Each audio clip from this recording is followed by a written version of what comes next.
के फकीर जहाँ पर बन जाते हैं तो उसने जो किया था तब आराधन पीठी का उसने किया, लेकिन उसकी श्रद्धा का भाव कोई अलग था। और आज हम इस तप की आराधना करते हैं, पूजा आदि करते हैं, ये हमारा क्या प्रलोभन का कारण। ज्ञानियों ने कहा कि जहाँ भय है और जहाँ प्रलोभन है वहाँ पर धर्म नहीं है।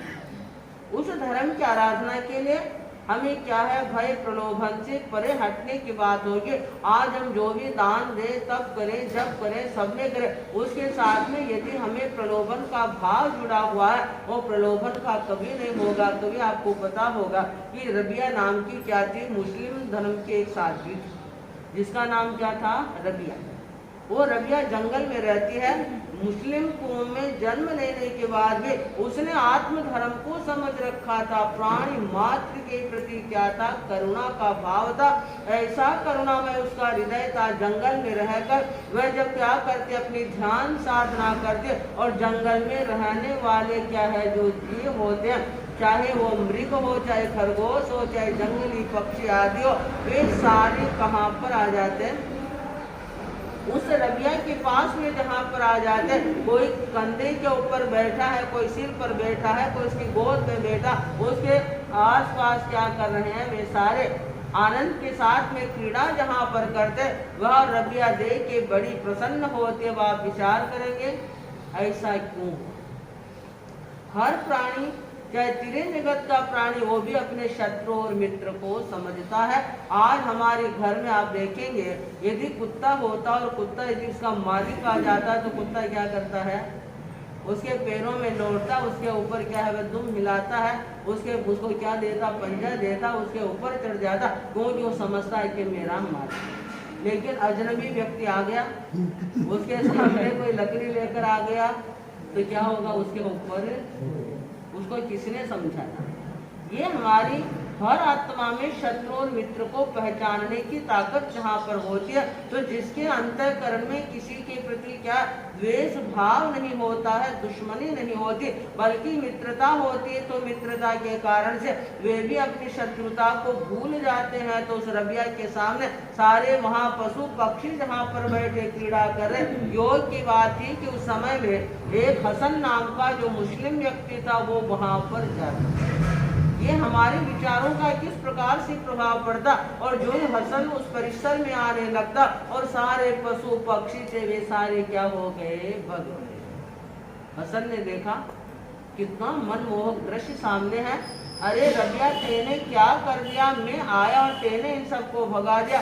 कि मैंने नहीं भगा, क्या कारण बना, तुम विचार करो, इन जीवों के प्रति क्या तुम्हारे मन में करुणा और कोमलता के भाव है। तुम इनके मांस को खाते हो या नहीं खाते हो, तुम मांसाहारी हो, इनका मांस तुम्हारे पेट में जहाँ पर जाता, ये अपने शत्रु मित्र को पहचान लेते। इनके प्रति तुम्हारे मन में यदि करुणा का, वात्सल्य का भाव होता तो कभी भी ये क्या है, पशु पक्षी नहीं भगते। तुम्हारे अंतःकरण में जो हिंसा का भाव है, इसका प्रभाव आता है, ये तरंगों का क्या जा रहा, ये तुम्हारे विचारों की तरंगों का। आज हम लाइट को जहाँ पर देखते, वैज्ञानिकों ने आविष्कार जहाँ पर किया है कि नेगेटिव और पॉजिटिव दोनों तार जब मिल जाते हैं तो क्या प्रकट हो जाती है, विद्युत बिजली प्रकट हो जाती है। अब इसमें दो प्रकार का करंट जहाँ पर आता, एक करंट आता है तो वह धक्का मारता है, एक करंट आता तो उसको चिपका देता। क्या कारण है, तो विद्युत ही, लेकिन ये तरंगे उसमें से जहाँ पर निकल रही है। आज वैज्ञानिकों ने जिसका चिंतन क्या, अनुसंधान जहाँ पर किया है कि जैसे उस इलेक्ट्रिक में दो प्रकार की क्या करंट जहाँ पर होते, ऐसे ही व्यक्ति के विचारे में दो प्रकार की करंट जहाँ पर आते, जो अल्फा बीटा तरंगों के नाम से जाना जाते। जहाँ पर बीटा तरंगे होते, वो बीटा तरंगे जैसे बिजली का करंट धक्का मारता, ऐसे जिस व्यक्ति के अंतःकरण में अहंकार का भाव है, क्रोध का भाव है, जिसके मन में हिंसा का भाव है, ऐसे दोष जिसके अंतःकरण में है, उसके कारण से कोई भी व्यक्ति उसके परिसर में आएगा और आते ही उसकी तरंगे धक्का मारेगी। आज बोलो, क्रोधी व्यक्ति के पास कोई जाना पसंद करेगा, वो हिंसक उसके पास जाना पसंद करेगा। वो व्यक्ति कुछ भी नहीं बोल रहा, लेकिन उसके अंतःकरण की कसायों की जो तरंगे, वो तरंगे धक्का मार जो बीटा तरंगे, उसके पास कोई जाना नहीं चाहे। कोई क्रोधी व्यक्ति है, वो क्या सोचता, अरे सारे परिवार वाले तो मुझे चाहते ही नहीं है, और सारे क्या मैं आता और मेरे से सब क्या रहते हैं, सब दूर दूर रहते। छोटा बच्चा भी क्या क्रोधी व्यक्ति के सामने भय खाता है, भंग जाता है, रोने लगता है। ऐसा क्यों होता? अब हम उस कारण को नहीं समझेंगे और दोष किसको देते हैं कि ये हमारे से प्रेम नहीं रखते हैं, हमसे बोलते हैं। इसका कारण है कि हमारे अंतर की जो कसाई की तरंग है वो धक्का मारते, और दूसरी जहाँ अल्फा तरंगे आती है कि चाहे दुश्मन भी होता लेकिन उसके प्रति जब स्नेह का निर्जल जहाँ बहता, प्रेम वात्सल्य का भाव पैदा होता, वो दुश्मन भी क्या बन जाता है, मित्र। जैसे अल्फा तरंगे वो करंट व्यक्ति को चिपका देता, वैसे उस व्यक्ति के परिसर में जाते ही वह क्या हो जाता, उनके साथ जुड़ जाता। ये किसका प्रभाव होता है?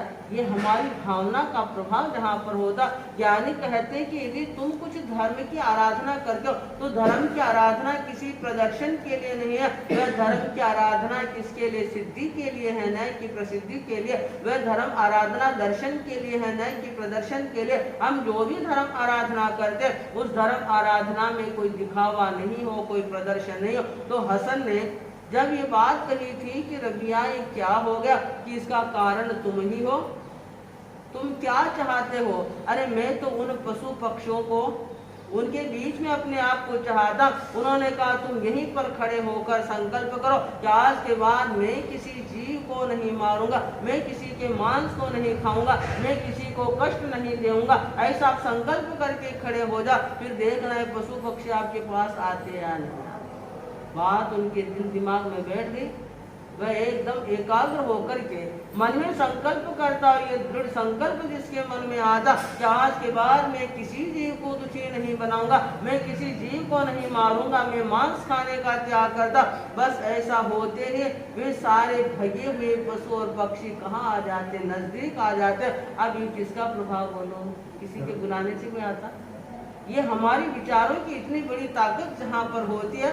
मैं तपस्वी गणेशी लाल जी महाराज के जीवन वृत्त को पढ़ रही थी, उसमें आता है कि मुस्लिम है, और मुस्लिम वो बच्चा उसका क्या था, निर्दोष था, लेकिन जो पैसे वाला मुस्लिम था उसने उसके ऊपर झूठा आक्षेप जहाँ पर लगा दिया, और आक्षेप में जज के पास जाकर पहुंचा, उनको पैसे दे दिया, क्योंकि जेक चेक के बिना कुछ काम। उस जज ने देखा है कि पैसा मिल रहा और समझ रहा है कि निर्दोष है, लेकिन फिर उसको फांसी की सजा सुनाने की सारी तैयारी जहाँ पर चल रही है। इधर उस लड़के का जो पिता था दुखी हो गया कि मैं गरीब क्यों, अरे हर द्वार को खटखटा रहा, हर व्यक्ति से सलाह लेता, हर व्यक्ति से सहयोग चाहता, लेकिन कोई भी उसको सहयोग देने के लिए तैयार नहीं है, कोई भी उसको शरण देने के लिए तैयार नहीं। उसने देखा मेरे ऊपर आकाश और नीचे धरती है। ऐसे समय में हम समझते समय आने पर धन धोखा दे सकता, परिवार धोखा दे सकता, हमारे स्नेही जन धोखा दे सकते, लेकिन देव गुरु धर्म कभी धोखा।